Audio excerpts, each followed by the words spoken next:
देश की सबसे सुरक्षित जगहों में से एक देश की संसद में कल दो घुसपैठिए इंटर करते हैं। हंगामा मचाया जाता है और अब जब विपक्ष उस पर सरकार से जवाब मांग रहा है कि आखिर सुरक्षा में चूक कैसे हुई, तो देश के गृह मंत्री मौन है। इसी पर बातचीत करने के लिए हमारे साथ रोहित चौधरी जी हैं। सर, बहुत स्वागत है आपका। ये बताइए, जिस तरह से सुरक्षा की कल चूक हुई, इसको कैसे देखते? संसद हमारे देश की धड़कन है, दिल है। देश की धड़कन के ऊपर अगर अटैक होता है तो इसका मतलब ये डायरेक्ट अटैक हमारे देश के ऊपर है। आपने जिस तरह से देखा कि एक ब्रीच ऑफ सिक्योरिटी बहुत ज़बरदस्त हुआ है। हमारा संसद का जो किला है वो भेद कर कोई भी अगर अंदर चले जाता है और कोई भी वारदात कर देता है तो ये बहुत बड़ी, देश के खिलाफ एक बहुत बड़ी घटना है। और इस सिक्योरिटी की ब्रीच के लिए पूरी तरह से जो सिक्योरिटी एजेंसीज हैं, जो पार्लियामेंट की सिक्योरिटी के लिए लगे हुए, 3 लेयर की सिक्योरिटी होती है। उस 3 लेयर की सिक्योरिटी में से कोई इस तरह से निकल के चले जाए तो एक बहुत बड़ी दुर्घटना हो सकती थी, हादसा हो सकता था। लेकिन उसके साथ साथ मैं एक चीज़ और कहना चाहूँगा कि हमारे जो मेंबर ऑफ पार्लियामेंट थे वहाँ पर, उन्होंने बड़ा धैर्य और वीरता दिखाई कि उन 2 घुसपैठियों को उन्होंने कंट्रोल करने की कोशिश की, उनको पकड़ लिया और उस घटना को कोई और किसी तरह से कुछ और नुकसान होता उससे पहले उनको पकड़ लिया गया। और इसमें मैं देख रहा था, इस फोटो के अंदर दिखाई देता है कि हमारे नेता राहुल गांधी जी एक चट्टान की तरह वहाँ पर खड़े रहे और एक वीर पुरुष की भांति वहाँ पे खड़े रहे और अपने सांसदों को वहाँ पे दृढ़ता दी ताकि वो इन घुसपैठियों को पकड़ सकें। सर, सवाल ही खड़े हो रहे हैं कि जब 2001 में कल ही के दिन ये घटना हुई, 13 दिसंबर को, इनपुट भी थे एजेंसियों को कि ऐसा कुछ हो सकता है, उसके बावजूद गृह मंत्रालय की क्या जवाबदेही बनती है? इस पे क्यों नहीं सुरक्षा व्यवस्था को चाक चौबंद रखा गया? सुरक्षा व्यवस्था कैसे धराशायी हो गई? देखिए, ये बहुत भयंकर चूक है सिक्योरिटी फोर्सेस की तरफ से। मिनिस्ट्री ऑफ होम की पूरी तरह से जिम्मेदारी है, दिल्ली पुलिस की पूरी तरह से जिम्मेदारी है, उनकी जवाबदेही तय करनी चाहिए। मुझे ध्यान है 2001 के अंदर जब 13 दिसंबर को पार्लियामेंट के ऊपर अटैक हुआ था, हमारे कई जवान शहीद हुए थे। जैश ए मोहम्मद ने उसके ऊपर अटैक किया था। तो उस समय मैं हैदराबाद में मिसाइलों के विभाग में काम कर रहा था और हमें एयरलिफ्ट किया गया था। और 15 दिन के बाद हमारे देश की सबसे बड़ी मोबिलाइजेशन हमारी सर्विस के दौरान 1971 के बाद हमने पहले देखी, तो वो उस समय थी। और 4 जनवरी 2002 को भारत और पाकिस्तान की फ़ौज आमने सामने थी। हम किसी भी समय पाकिस्तान के अंदर अटैक करने के लिए जा सकते थे। उस समय हालात ऐसे थे कि किसी भी समय ये वॉर छिड़ सकती थी। तो ऐसी स्थिति उस समय आई जब बीजेपी की सरकार थी। आज फिर दोबारा 22 साल के बाद फिर दोबारा से पार्लियामेंट के ऊपर अटैक होता है। इसको हम अटैक ही मानेंगे क्योंकि घुसपैठ एक अटैक के बराबर है। और अगर ऐसी स्थिति के अंदर अगर उनके पास कोई और मोटिव था या होता तो ये देश के लिए बहुत खतरनाक साबित हो सकता था। सवाल एक और है कि जो ये धुआं आप देख रहे हैं, इसमें पीले रंग का धुआं, हरे रंग का धुआं जो छोड़ा गया, हो सकता था कोई बायोकेमिकल भी होता तो तमाम सांसदों की मौत भी हो सकती थी। आपने थोड़े समय पहले देखा कोरोना एक वायरस है, बायोलॉजिकल वेपन्स है, बायोलॉजिकल केमिकल जो वेपन्स होते हैं वो नॉर्मल कन्वेंशनल वेपन से बहुत ख़तरनाक होते हैं। और अगर ये इस धुएं के अंदर जहरीलापन होता या कोई टॉक्सिसिटी होती तो ये बहुत भयानक हादसे के अंदर तब्दील हो सकती थी। तो ये जो पार्लियामेंट पे अटैक है, ये अटैक ऑन द नेशन के बराबर है। कोई घुसपैठ अगर वहाँ पर हुई है, चूक हुई है, उसकी जवाबदेही तय होनी चाहिए।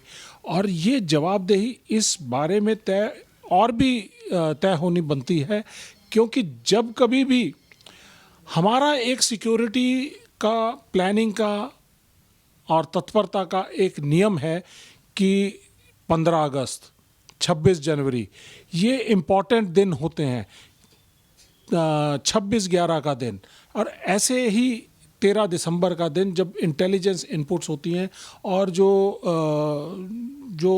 हमारे लॉ एंड ऑर्डर को बिगाड़ने के लिए जो काम कर रहे होते हैं, इंटरनल सिक्योरिटी को ख़राब करने के लिए जो ऑर्गेनाइजेशंस काम कर रही होती हैं, एंटी नेशनल एलिमेंट्स जो काम कर रहे होते हैं, तो ऐसे दिनों को ख़ास तौर पर चुनते हैं ताकि एक सिंबॉलिक तौर पे दोबारा ऐसा आक्रमण किया जाए ताकि उनकी बार बार जो है एक ही जगह के ऊपर आक्रमण करके वो देश की रीढ़ को तोड़ने का काम करते हैं। तो ऐसे में पुख्ता इंटेलिजेंस इनपुट्स होती हैं, चाक चौबंद सिक्योरिटी तय की जाती है, और खासकर सेंसिटिव लोकेशंस, पार्लियामेंट जैसी सेंसिटिव लोकेशंस, इनकी इतनी ज़बरदस्त सिक्योरिटी होनी चाहिए थी कि यहाँ पे कोई परिंदा भी बिना इजाज़त के पर ना मार सके। तो ऐसी स्थिति के अंदर अगर किसी टेररिस्ट एंटी सोशल एलिमेंट की होती तो बहुत बड़ा नुकसान हो जाता। आखिरी के 2 सवाल होंगे। ये मैं पूछना चाहूँगा कि बीजेपी के नेता ने उनके रेफरेंस से पास बना, सवाल ये खड़े हो रहे हैं कि बीजेपी नेता पर आखिर कोई कार्रवाई क्यों नहीं हो रही है, और अगर किसी विपक्ष के नेता ने वो पास बनवाया होता, उनके रेफरेंस से कोई गया होता, तो शायद अब तक उनको जेल में डाल दिया गया। नैतिकता के आधार पर मैं मानता हूँ कि हमारे गृह मंत्री को आकर, क्योंकि सारी सुरक्षा एजेंसियां उनके अंडर है, इंटेलिजेंस एजेंसियां उनके अंदर हैं, तो हमारे जो होम मिनिस्टर हैं उनको आकर बताना चाहिए, देश के सामने बताना चाहिए कि क्या हुआ, कैसे हुआ, क्यों हुआ, कहाँ चूक हुई। तो ऐसी स्थिति के अंदर हम ये मानते हैं कि बीजेपी को नैतिक तौर पर इसकी जिम्मेदारी लेकर सारे देश को बताना ज़रूरी है, लेकिन अगर इस स्थिति के अंदर वो चीज़ों को अंडर द कारपेट रैप करना चाहेंगे कि बीजेपी के एमपी ने, मैसूर के एमपी ने अपने ही एक वर्कर को पास दिलवाया और उसके साथ और बच्चे और लड़के और लोग जो है साथ में उनके गए और वहाँ पर इस तरह की वारदात की है, तो ये बीजेपी अंडर द रैप सारी चीज़ करना चाहती है। यहाँ पर आपने थोड़े दिन पहले देखा, इसी साल के अंदर दो चीज़ों के बारे में आपका ध्यान दिलाना चाहूँगा कि एक बात बोलने के ऊपर राहुल गांधी जी को वहाँ से निष्कासित किया गया, संसद की सदस्यता उनकी रद्द की गई। उसके बाद थोड़े दिन पहले महुआ मोइत्रा जी, उनके ऊपर सवाल पूछने के ऊपर उनको सदन से बाहर निकाल दिया गया, सदस्यता रद्द कर दी गई। और यहाँ पर आज इतना बड़ा हादसा होते होते बचा है, इतनी बड़ी सिक्योरिटी की चूक हुई है। आज उस मेंबर ऑफ पार्लियामेंट को आज कटघरे के पीछे होना चाहिए था, जेल में होना चाहिए था, उसको ओपनली घूमना नहीं अलाउ करना चाहिए था। अब ये 4 लोग जो 6 लोग बताए जा रहे हैं, जिनमें से 5 पकड़े गए हैं, उन लोगों को आपने हिरासत में लिया है, तो पास देने वाले बीजेपी के एमपी को क्यों नहीं हिरासत में लिया गया? आखिरी सवाल की क्या लगता है कि देश सुरक्षित हाथों में है जब सदन ही सुरक्षित नहीं? देश को बीजेपी ने बांटने का, भेदभाव, धर्म, जाति, हर तरह से बांटने का काम किया है। तो देश जब बंटने की कगार के ऊपर हो तो कैसे सेफ हो सकता है? मैं आपको थोड़ा सा इस घटना से एक और चीज़ से अवगत कराना चाहूँगा कि ये जो हेडलाइन है इसको ज़रूर देखा जाए कि बेरोज़गार इंजीनियर, रनिंग चैम्पियन, रिक्शा चालक, ये सब वो लोग हैं जो बेरोज़गार हैं, जिनकी आवाज़ को बंद किया जा रहा है, जिनकी आवाज़ नहीं सुनी जा रही है। तो अगर हमारे देश जिसकी एवरेज एज 32 साल है, हमारे लिए ज़रूरत है अपने युवाओं को रोज़गार देने के लिए, उनको एम्प्लॉयमेंट के ज़रिए उनको बिज़ी करने के लिए, अगर वो इस तरह से अगर खाली छूट जाते हैं, उनके भी सपने हैं देश में अपने कुछ काम करने के लिए, अपने परिवारों को चलाने के लिए, अपना कुछ बनने के लिए, कर गुजरने के लिए, तो अगर उनके सपने टूटते हैं तो ये बेरोज़गारी की वजह से होता है। देश में भेदभाव, जाति पाति, लड़ाई झगड़ा, ये सब चीज़ बढ़ेगा तो देश सुरक्षित नहीं रहेगा। बीजेपी सरकार ने देश को बांटने का, तोड़ने का काम किया है।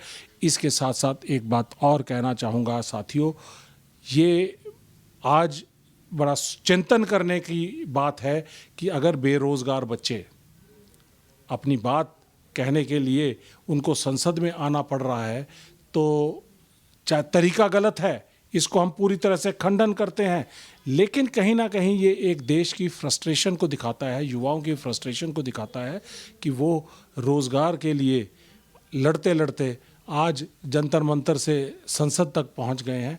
ये देश के लिए ठीक नहीं है। और ऐसे में एक और बात से मैं आपको आगाह करना चाहता हूं कि देश में हमारे यहाँ पे सैनिकों में अग्निवीर सैनिक भर्ती किए जा रहे हैं। वो 4 साल की भर्ती के बाद 11 लाख रुपए लेकर बाहर तो आएंगे, लेकिन उसके बाद वो बेरोज़गार हो जाएंगे। गन ट्रेन सोल्जर्स का बेरोज़गार रहना ये देश के लिए, देश के हित में नहीं है। मैं चाहूँगा कि हमारे जो अग्निवीर हैं उनको रेगुलर सैनिक की भांति उनको एम्प्लॉय किया जाए, उनका देश को सर्व करने का सपना पूरा किया जाए, ताकि वो एक कंस्ट्रक्टिव तौर पर एक एंगेज रहें और देश की सेवा में रत रहें।